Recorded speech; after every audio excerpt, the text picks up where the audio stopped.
नमस्कार दोस्तों, आप देख रहे हैं वीवर तक। आज की 25 बड़ी खबरें जान लेते हैं फटाफट अंदाज में। बड़ी खबरें, सबसे पहले मोदी सरकार ने बिहार की महिलाओं को 7500 करोड़ की सब्सिडी ट्रांसफर की। चुनाव लड़ने वाले बिहार राज्य में प्रधानमंत्री मोदी ने अपने गठबंधन की योजना के तहत महिलाओं को रुपए लगभग $845 मिलियन की राशि भेजी है। ये कदम चुनावी वर्ष के मद्देनजर समर्थन जुटाने की रणनीति माना जा रहा है।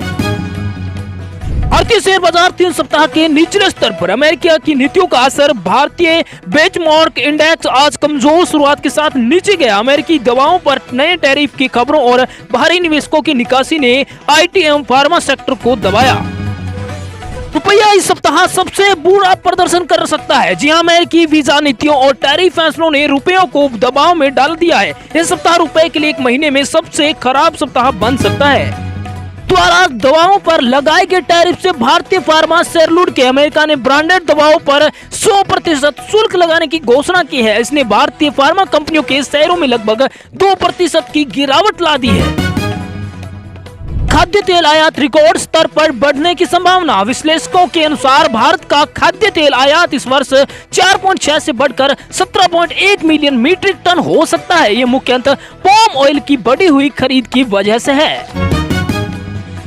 सुप्रीम कोर्ट ने जेएसडब्ल्यू स्टील को भूषण पावर का अधिग्रहण मंजूर किया। भारत ने शीर्ष न्यायालय में जेएसडब्ल्यू स्टील द्वारा भूषण पावर और स्टील के अधिग्रहण को पूर्ण स्वीकृति दे गई है और यह पूर्व में अस्वीकृत भी हुआ था, लेकिन अब नियमित प्रक्रिया बहाल हो गई है। VW कंपनी भारत में अपनी व्यापार रणनीति बदलने की तैयारी में है। जी हां, वोक्सवैगन कंपनी ने आंतरिक मेमो जारी किया जिसमें भारत में अपना कारोबार पुनर्संगठित करने की योजना बताई जा रही है। यह कदम बढ़ती प्रतिस्पर्धा और बाजार दबाव को देखते हुए है। नायरा एनर्जी नए बाजारों में तेल उत्पादन निर्यात कर रही है। जी हां, यूरोपीय प्रतिबंधों के बाद नायरा एनर्जी ने नए बाजार तलाशे हैं और निर्यात बढ़ाया है। वहीं इस कदम से कंपनी की अंतर्राष्ट्रीय उपस्थिति को और बढ़ावा मिलेगा। सरकार विदेश निवेश नियमों में ढील देने पर विचार कर रही। जी हां, आपको बता दें, भारत सरकार ने एक प्रस्ताव तैयार किया जिसमें ई कॉमर्स कंपनियों को भारतीय विक्रेताओं से सीधे व्यापार करने की अनुमति दी जाएगी। यह सीमा नियमों में बदलाव की दिशा है। सोने की कीमतों के रुझान पर सेल ऑन राइज रणनीति सलाह। जी हां, आज के तकनीकी संकेत बताते हैं कि सोने में रैली पर बिकवाली करना बेहतर रहेगा। विश्लेषकों ने कहा है कि इस समय पूंजी बचाए रखना बेहतर है। MiG-21 जेट विमानों की सेवा आज से समाप्त। 6 दशकों की सेवा के बाद भारतीय वायुसेना के प्रतिष्ठित MiG-21 विमानों को आज से सेनावर्ती कर दिया गया है। इन विमानों ने कई युद्धों में अहम भूमिका निभाई थी।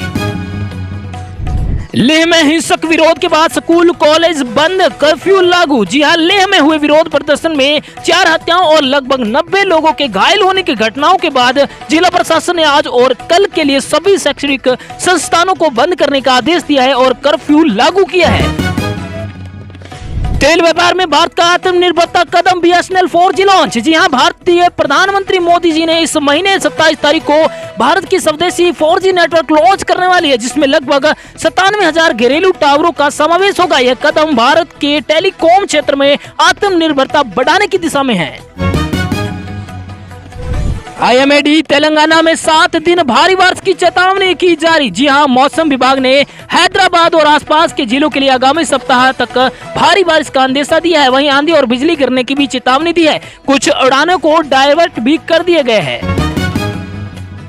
बुसान इंटरनेशनल फिल्म फेस्टिवल 2025 आज समापन पर। जी हां, 17 सितंबर को शुरू हुए 30वें बुसान अंतर्राष्ट्रीय फिल्म महोत्सव का समापन आज हो रहा है। इस दौरान एशियाई सिनेमा के अनेक फिल्म प्रदर्शनों एवं पुरस्कार समारोह भी हुए। एशियाई कप 2025 भारत व पाकिस्तान फाइनल में भिड़ेंगे। 28 सितंबर को भारत और पाकिस्तान के बीच एशिया कप 2025 का फाइनल मुकाबला निर्धारित है। यह पहला मौका होगा जब यह डायरेक्ट फाइनल में मिलेंगे। भारतीय शेयर बाजार व्यापक बिकवाली के कारण गिरा। शेयर बाजार आज कमजोर शुरुआत में ही गिर गया। खासकर फार्मा और आईटी सेक्टर में दबाव रहा क्योंकि अमेरिका 100% टैरिफ की घोषणा ने निर्यात कंपनियों की चिंताओं को बढ़ा दिया। भारत वाणिज्य वार्ता अमेरिका के साथ रचनात्मक रही। वाणिज्य मंत्री पीयूष गोयल की अगुवाई में भारत और अमेरिका के बीच वाशिंगटन में हुई व्यापार वार्ता सकारात्मक रूप पर रही। दोनों देशों ने जल्द डील की संभावना जताई। कंपनियों को सीधे निर्यात करने का अधिकार देने की योजना में जी हां, सरकार ने विदेशी निवेश नियमों में बदलाव प्रसारित किया है, जिसमें अमेज़न जैसी प्लेटफॉर्म सीधे भारतीय विक्रेताओं से खरीद कर उन्हें विदेशों में बेच सकेगी। देश और दुनिया की ताजा खबरें एकदम सटीकता से जानने के लिए और एकदम सच्चाई जानने के लिए हमारे चैनल व्यूअर तक को सब्सक्राइब करें, क्योंकि यहाँ खबरें मिलती है फटाफट अंदाज में, वो भी बिल्कुल सटीक।